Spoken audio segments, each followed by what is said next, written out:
आज गणतंत्र दिवस का 77वां वर्षगांठ मनाया जा रहा है। पूरे देश में हर्ष उल्लास के साथ आज 26 जनवरी को मनाया जा रहा है। हम सभी जानते हैं कि यह 26 जनवरी हमारे गणतंत्र दिवस की शुरुआत का दिन है, क्योंकि 26 जनवरी 1950 को हमारा संविधान लागू हुआ था।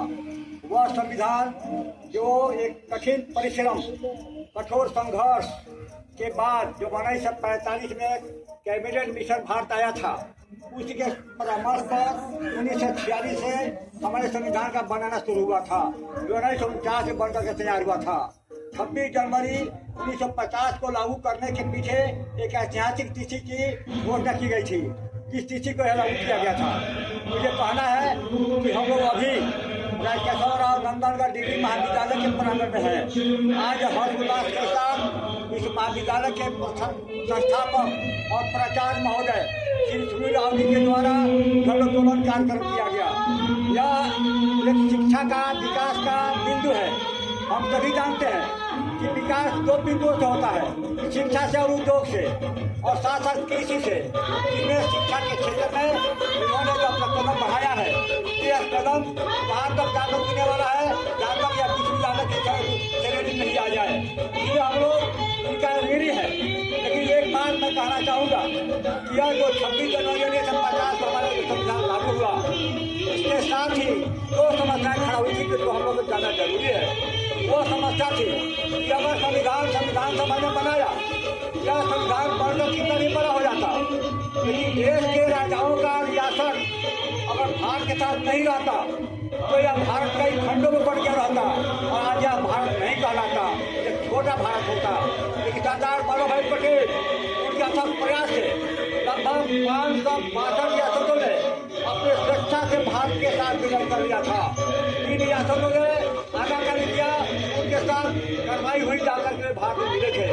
यह हमारा संविधान जो संसार के सभी देशों के संविधान से बड़ा है। इसमें बनाते समय 395 धाराएं थी, जो आज 450 से अधिक धाराएं हो गई है। उसमें 8 अनुसूचियाँ थी, जो आज 12 अनुसूचियाँ हो गई हैं।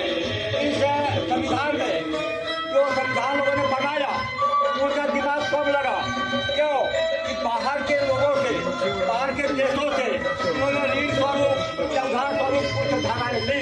जैसे हम लोग संविधान में मौलिक अधिकार की तरफ पढ़ते हैं। जब मौलिक अधिकार अमेरिका के संविधान से लिया गया था, हम लोग भारत में पार्लियामेंट्री सिस्टम की बात करते हैं, वही ब्रिटेन के संविधान से लिया गया था। हम लोग विधि और विधान की बात करते हैं, तो जापान के संविधान से लिया गया था। हम लोग संघीय ढांचा की चर्चा करते हैं, तो कनाडा के संविधान से लिया गया था।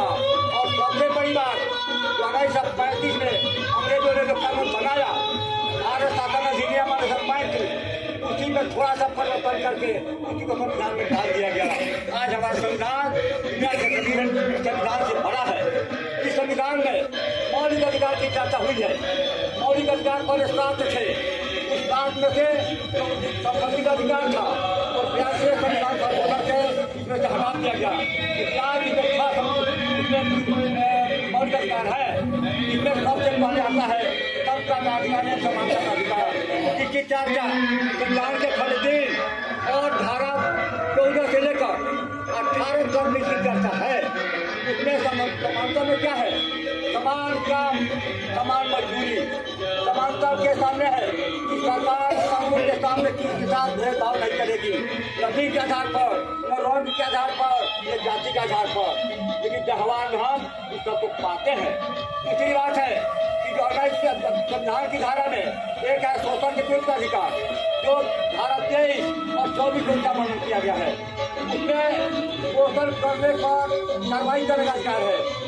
लेकिन देखा जाता है कि आज काम करने वालों में ऐसे लोग हैं जहाँ किसी को काम नहीं करने पर भी वेतन दिया जाता है, और कहीं वेतन जो दिया जाता है वो समान रूप से नहीं मिलता। सरकारी कर्मचारी मैं बात कर रहा हूँ। और जो लोग अनेक विद्यालय में काम करते हैं, अनेक क्षेत्र में काम करते हैं, वहाँ पर शोषण होता है। यह शोषण हमारे कानून संविधान के विरुद्ध है। तीसरी बात, कला और संस्कृति का अधिकार हमको प्राप्त है, तो इससे बंदी करके उसकी चर्चा की गई है। कला और संस्कृति में जो संस्कृति अंग्रेजों की थी, हमने वही संस्कृति को अपनाना शुरू कर दिया है। जो संस्कृति अंग्रेजों ने ऊपर दिया था उसको हमने बनाना शुरू किया है। जो संस्कृति हम अपने आप की संस्कृति को सभ्यता को भूलते जा रहे हैं। हम इसे सरकार के अवसर पर हम लोगों को अनुरोध करेंगे कि अपनी संस्कृति की रक्षा कीजिए, अपने संविधान की रक्षा कीजिए, देश की आज़ादी की रक्षा कीजिए और सबसे बढ़कर देश के लिए कुर्बानी दिया, उनके कुर्बानी के